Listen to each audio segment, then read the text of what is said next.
कोल्हापुरात चक्क मामा आणि भाच्यामध्ये निवडणुकीची पैज लागली आणि ही काय 1,500 रुपयांची नाही तर 5,00,000 रुपयांची पैंज आहे. बरं, साधी सुधी पैज असते तर ठीक आहे, पण यासाठी 500 रुपयाच्या बॉन्डवर पद्धतशीर करारही करण्यात आलाय. तुम्हाला स्क्रीनवर दिसतीये ना, हीच ती मामा भाच्याची जोडी आहे ज्यांची पैज सध्या चर्चेचा विषय.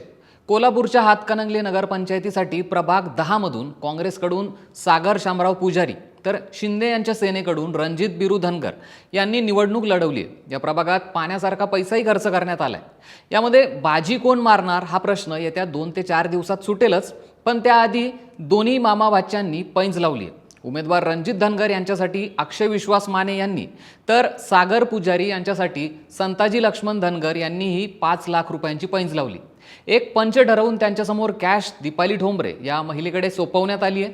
निकालानंतर ही कॅश पैजेत जो जिंकेल त्या कार्यकर्त्याला देण्यात येणार आहे. त्यामुळे या गमतीदार मामा भाच्याच्या पैजेच्या प्रकरणाची सध्या परिसरात जोरदार चर्चा रंगली आहे. यावर तुमच्या प्रतिक्रिया काय? कमेंटमध्ये नक्की कळवा.